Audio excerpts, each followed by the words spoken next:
Mother of all deals అని European commission president ఆవిడ Ursula van der lion correct. ఆవిడ చాలా స్పష్టంగా చెప్పారు. సో ఇవన్నీ సిరీస్ ఆఫ్ ఇన్సిడెంట్స్. ఒకసారి మీరు డాట్స్ కనెక్ట్ చేస్తే అక్కడ ఫ్రాన్స్ మార్కోస్ ఆయన గట్టిగా మాట్లాడాడు, ఇక్కడ ఈవిడ మాట్లాడింది. సో యూరోపియన్ యూనియన్ నెమ్మదిగా అమెరికాకి దూరంగా జరుగుతోంది. నాకు తెలిసి ఇంకో నెల 2 నెలల వ్యవధిలో నాటో కుప్పకూలిపోతుందేమో అనే ఇండికేషన్స్. 140 కోట్ల మంది, ఇప్పుడు 144 అనుకోండి కోట్ల మంది పాపులేషన్ జనాభా ఉన్న దేశం ఎక్కడుందండి? ఇంత పెద్ద మార్కెట్ ఎక్కడ దొరుకుతుంది వాళ్ళకి? మీరు ప్రైస్ సెన్సిటివ్గా ఉన్న ప్రోడక్ట్స్ అమ్మడానికి వస్తే డెఫినెట్గా ఇండియాలో మీరు అమ్మొచ్చు. At the same time high value products కూడా అమ్మొచ్చు. ఇప్పుడు మన దేశంలో హార్లీ డేవిడ్సన్ అమ్ముతున్నారు అమెరికా నుంచి తీసుకొచ్చి. దాని రేట్ మీరు ఎంతైనా పెంచండి, దాన్ని కొనడానికి బయర్స్ ఉంటారు. ఎందుకంటే ఆ సెగ్మెంట్లో బయర్స్ ఉన్నారు, డబ్బులు ఉన్నారు. వాళ్ళకి మీరు 2 లక్షలు పెంచితే 4 లక్షలు పెంచితే ఇట్ వోంట్ పెంచుతాం ఎట్ ఆల్. ఇటువైపు నుంచి BMW బైక్స్ వస్తుంది జర్మనీ నుంచి, అది కూడా కొనడానికి మార్కెట్లో చాలా మంది ఉన్నారు. సో ఇప్పుడు ఎట్లయిపోయిందంటే మనకి 2 వైపులో ఒక సెగ్మెంట్ ఏమో ఇక్కడ ఉంది, ఇంకో సెగ్మెంట్ ఇక్కడ ఉంది, రెండిట్లో ఒక మిడిల్ క్లాస్ సెగ్మెంట్. అన్నిటికీ మార్కెట్ ఉంది మన దగ్గర. మన దగ్గర ఉన్న మొబైల్ ఫోన్ అమ్మడానికి ఉన్న కెపాసిటీ ఏ దేశంలో లేదు. మీరు చూడండి, ఇది మేజర్ అడ్వాంటేజ్ అన్నమాట. సో మీరు మొత్తం ఒక పెద్ద ఎకానమీని తీసుకుంటే భారతదేశం we are the 5th largest economy, 4th అయిపోతున్నాం, 3rd అయిపోతున్నాం అని చెప్పి ఒక చిన్న ఆర్గ్యుమెంట్ జరుగుతుంది. నాకు తెలిసి మొత్తానికి European union open it's ice ఏమో. వాళ్ళకు కూడా తెలిసిపోయింది ఒక పెద్ద మార్కెట్ ఇది. ఈ యాక్సెస్ మార్కెట్కి కావాలంటే రేపు ఇప్పుడున్న 20% కస్టమ్స్ డ్యూటీని తగ్గించి 5% లేకుంటే 2% తీసుకొస్తే కొనడానికి చాలా మంది ఉంటారు భారతదేశంలో. అండ్ రెవెన్యూస్ ఫ్లోటింగ్ ఉంటుంది. మీరు కార్లు తీసుకురావట్లేదు అక్కడి నుంచి, కార్లు ఇక్కడే తయారు చేస్తున్నారు. BMW కూడా భారతదేశంలో తయారవుతుంది. రాహుల్ గాంధీ ఏమో అక్కడ వెళ్ళి ఇండియాలో మ్యానుఫ్యాక్చరింగ్ లేదని చెప్పి BMW ఫ్యాక్టరీకి వెళ్ళి చెప్తున్నాడు. BMW వాళ్ళు అన్నారంట మాకు మ్యానుఫ్యాక్చరింగ్ ఫ్యాక్టరీ చెన్నై దగ్గర ఉందని చెప్పారంట. అది కూడా అట్లా పరిస్థితి. ప్రతి కంపెనీకి ఇప్పుడు భారతదేశంలో ఒక మ్యానుఫ్యాక్చరింగ్ యూనిట్ ఉంది. కానీ వీళ్ళేమో యాక్సెస్ తయారు చేస్తున్నారంటే వాళ్ళ దగ్గర నుంచి ప్రోడక్ట్స్ కోసం. అది ఇప్పుడు ట్రంప్ చూడండి, ఇప్పుడు ట్రంప్ వాళ్ళు ఏమంటున్నారంటే మా దగ్గర నుంచి పల్సెస్ కొనుక్కోమంటారు, ధాన్యాలు. ఎందుకండి? మేము ఆఫ్రికా నుంచి కొనుక్కుంటున్నాం, మొజాంబిక్ నుంచి కొనుక్కుంటాం. మన డొమెస్టిక్ ప్రొడక్షన్ పెంచడానికి ట్రై చేస్తున్నాం మనం, రేట్లు పెంచి. ఒక టైంలో యూపీ హయాంలో మీకు గుర్తుంటే 240-260 రూపాయలు వెళ్ళింది తూరదాల రేట్ కిలో. తర్వాత ఇప్పుడు తగ్గి మళ్ళీ నార్మల్ 160-170 రేంజ్లో వచ్చేసింది ఇప్పుడు కూడా. ఎందుకంటే మనం ఒకటి డొమెస్టిక్ ప్రొడక్షన్ పెంచాం మనం, రెండవది దానికి ఒక సబ్సిడీ ఇచ్చాం, మినిమం సపోర్ట్ ప్రైస్ ఇచ్చాం. ఇంకోటి బయట నుంచి మొజాంబిక్ నుంచి మిగతా ఏరియా నుంచి ఆఫ్రికా నుంచి తెచ్చుకుంటున్నాం మనం. సో మనం కూడా చూసుకుంటాం మనకి ఎక్కడ బెస్ట్ డీల్ దొరుకుతుందో వాద్యవన్ గారు అక్కడ నుంచి కొంటాం మనం. ఇన్ఫాక్ట్ ఆవిడ మాట్లాడినప్పుడు మాట అన్నారు సార్, ఈ మదర్ ఆఫ్ ఆల్ డీల్స్ ఒప్పందం కనుక కుదిరితే 2 మిలియన్ల జనాభా ఉన్న మార్కెట్ క్రియేట్ అవుతుంది, ప్రపంచ జీడిపిలో 25% కవర్ అవుతుంది. ఒక విజన్ తోటి మాట్లాడారు ఆవిడ. ఎందుకంటే మీకు 27 దేశాలు ఉన్న ఒక యూనిట్ని ఒకటేసారి సింగిల్ యూనిట్గా మీరు డీల్ చేయబోతున్నారు. ప్రతి దేశంకి ఒక రేటు కాదు. జర్మనీకి ఇంత కస్టమ్స్ డ్యూటీ, వీళ్ళకి ఇంత కస్టమ్స్ డ్యూటీ, ఫ్రాన్స్లో ఇంత కస్టమ్ డ్యూటీ, స్విట్జర్లాండ్ అది కాదు. Now it be only 1 custom duty for everybody. మనం ఆల్రెడీ యూకేతో అగ్రిమెంట్ సైన్ చేసుకున్నాం, వాళ్ళు యూలో లేరు, వాళ్ళతో ఒప్పందం ఆల్రెడీ అయిపోయింది.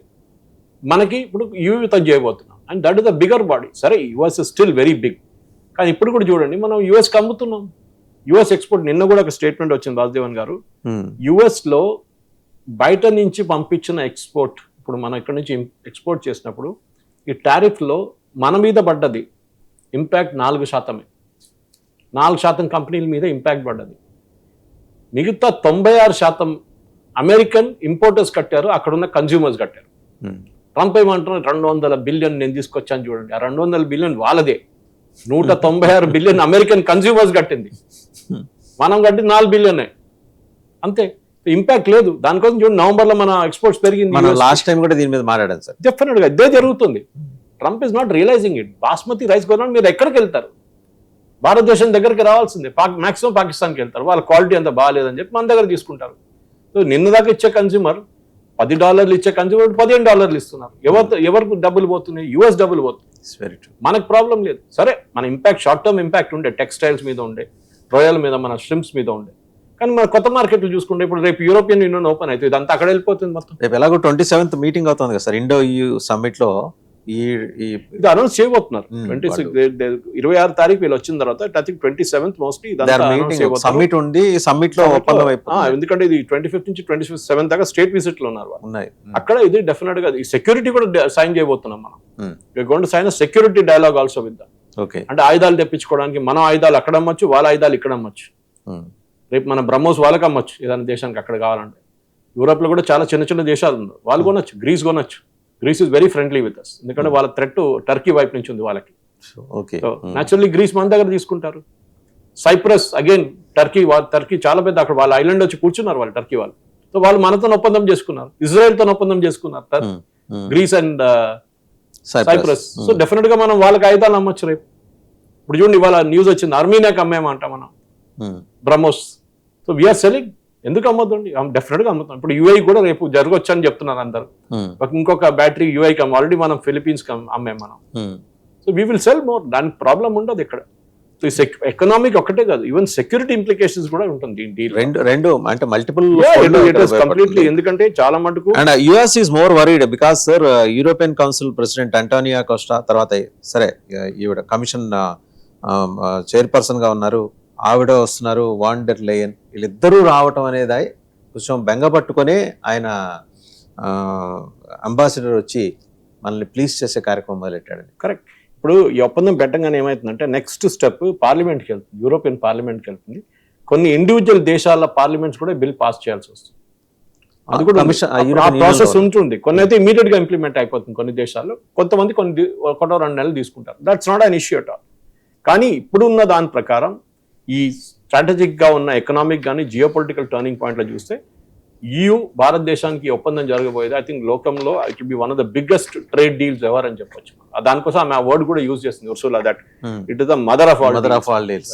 This is what it is. So thank you very much Suresh గారు. సో చూసాం కదా డియోగో గార్షియా, ఆ ద్వీపం స్ట్రాటజిక్గా అది ఎంత ఇంపార్టెంట్ ద్వీపం, దాంట్లో ఇప్పుడు దాన్ని కెలికి మరీ గొడవ పెట్టుకోవాలని చూస్తున్న అమెరికా ప్రెసిడెంట్కి ధీటైన సమాధానం ఇవ్వడానికి రెస్ట్ ఆఫ్ ద వరల్డ్ రెడీగా ఉంది.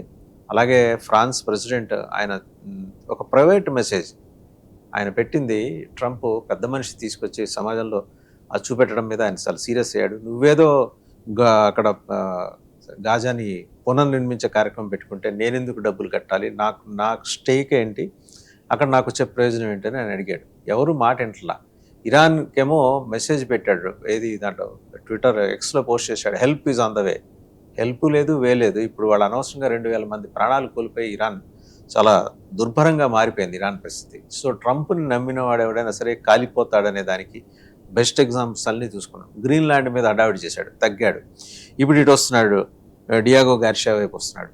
ఇక్కడేం చేయబోతున్నాడు? ప్రతి దానికి చైనాని రష్యాని గూచిగా చూపించి ఆయన చేస్తున్న ప్రయత్నాల్ని సొంత పార్టీ రిపబ్లికన్సే, సొంత పార్టీ వాళ్ళు అపోజ్ చేస్తున్నారు. సురేష్ కొచారెల్ గారు చెప్పినట్టు దేశంలో 70% మంది ప్రజలు ఈయన చేస్తున్న ఈ వ్యవహారాలని చేతికరించుకుంటున్నారు. సో రేపు పొద్దున మధ్యంతర ఎన్నికలు జరిగితే, మిడ్ టర్మ్ పోల్స్ జరిగితే పరిస్థితి మరింతగా దిగజారే ప్రమాదం ఉంది. అండ్ ఇంకోటి, ఈయన్ని నమ్ముకొని ఎవరైనా ఎక్కడైనా ఆయన చెప్పిన చోట పెట్టుబడులు పెడితే రేపు పొద్దున ఈయన ఉండేది ఎన్నాడు? 3 ఏళ్ళు. ఒకవేళ ఇది నవంబర్ గండం గట్టెక్కిన 3 ఏళ్ళు ఉంటాడు. కరెక్ట్గా ఇవాళకి ఏడాది ఆయన ప్రమాణ స్వీకారం చేసి ప్రెసిడెంట్గా. ఇంకా ఈ దరిద్రాన్ని, ఈ ఉపద్రవాన్ని 3 ఏళ్ళు మోయడానికి ప్రపంచం సిద్ధంగా లేదనే సంకేతాలు అన్ని దేశాల వైపు నుంచి వస్తున్నాయి. సో చూద్దాం ఏం జరుగుతుందో.